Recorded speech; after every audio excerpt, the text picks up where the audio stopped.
लगवा पाए। बताइए इसे ऐसा भी कोई होता है क्या? इसलिए मैं अभी भी स्ट्रगल कर रहा हूँ। देखिए बताओ, पता है हमेशा जीवन में ना भरोसा खुद पे रखो। ये ऐसे फूफा जी सरला बुआ वाले कितने घूमते हैं और कितने घूमते रहेंगे। अब मैं बात करूं, मेरे फूफा जी तो डीटीसी में थे, मेरा किराया कभी नहीं माफ हुआ। तो फूफा जी से उम्मीद रखना ही गलत है। वो बुआ की उम्मीद पूरी कर दें, यही बहुत सौभाग्य की बात है। आप अपनी तो छोड़ दो, फूफा जी एमपी थे, एमएलए थे, ऐसा शायद ही कोई होगा जिसके घर में कोई ना हो। किसी घर में कोई आईएएस बैठा है, हमारे खुद के घर में सोचो एक आईएएस ऑफिसर बैठा था, और हम जिंदगी में, हम तो छोड़ दीजिए, हमारी तो खैर कोई औकात नहीं, बेसात नहीं। हमारे पिताजी स्ट्रगल करते रहे 2-2 4-4 हजार रुपए के लिए भी। हमारे पिताजी हो, तुषार भाई के पिताजी हो, स्ट्रगल करते रहे 2-2 4-4 हजार रुपए के लिए। तो भैया जो आईएएस होता है, जो एमपी होता है, सब अपने लिए होते हैं। दुनिया हर कोई हमारी आपकी तरह नहीं है, जो हम आपको सिखाते हैं, आदर्श देते हैं कि कोई अगर आपसे किसी काम के लिए आ रहा है तो ये सौभाग्य की बात है। सोचो हमारे घर में हमारा भाई बेटी की शादी की, बाहर कार्ड पे लिख दिया वेडिंग इनविटेशन, और अंदर वेडिंग रिसेप्शन की टाइमिंग डाल दी। आप बताइए इससे बड़ी बेइज्जती और क्या हो सकती है? मेरी जस्ट अभी 4 महीने पहले हुई है। 4 महीने पहले इतनी बढ़िया बेइज्जती मैंने कभी जीवन में नहीं देखी थी। तो जो जैसा सोचता है, जिसकी जैसी सोच होती है, वो भाई वहीं रह जाता है, आगे नहीं बढ़ पाता।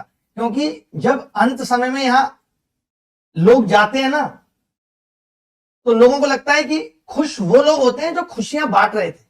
हम सारी जिंदगी इसका उसका 2 रुपए मार के ये सोच लें कि हम बहुत अमीर बन जाएंगे, हमें लोग बहुत पूछने लगेंगे। देखिए अगर आप आईएएस है तो अपने लिए, अगर आप समाज के लिए कुछ नहीं कर रहे, आप परिवार के लिए कुछ नहीं कर रहे, सारा गेम प्रायोरिटी का है कि जब पहले आप किसी लायक बनते हो तो आपको अपने परिवार के बारे में सोचना चाहिए। अपना पेट तो किसी का नहीं भरता। आज आप पे 8,000 करोड़ भी हो जाएंगे, अगर आपकी देने की नीयत नहीं हो तो वो भी कम है। लेकिन मेरा ऐसा मानना है कि लोगों के लिए करना चाहिए। सोचो हमारे साथ कितना बड़ा गेम खेल गया हमारा खुद का भाई। शादी के कार्ड पे बाहर लिख दिया वेडिंग इनविटेशन, और अंदर वेडिंग रिसेप्शन का टाइमिंग डाल दिया। जब हम गए तो फेरे चल रहे थे। मैंने कहा भाई कमाल है यार, इंग्लिश का कार्ड दिया, बहुत बढ़िया भाई, हमारी तो अंग्रेजी इतनी स्ट्रांग है नहीं। बड़ा दुख हुआ उस दिन। मैंने कहा कि ऐसे लोगों से रिश्ते हैं या नहीं है कोई फर्क ही नहीं पड़ता, और पढ़ना भी नहीं चाहिए। उस दिन मैंने फर्क डालना बंद कर दिया, और मैंने सोचा कि ऐसे लोगों के बारे में सोचेंगे नहीं। वो तो आज किसी बच्चे ने कहा कि सर मेरे फूफा जी एमपी हैं।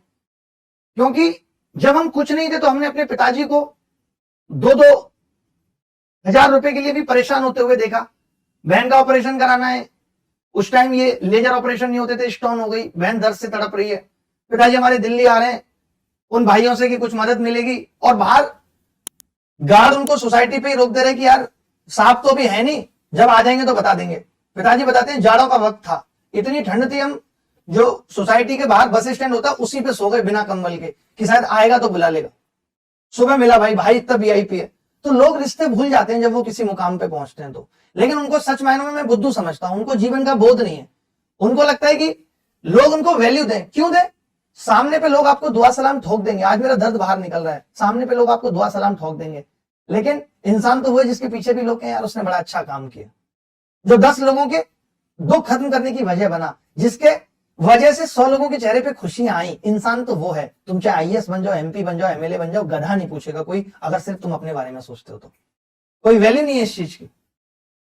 बड़ा मन उदास सा हो गया है, कैसे पता नहीं क्यों।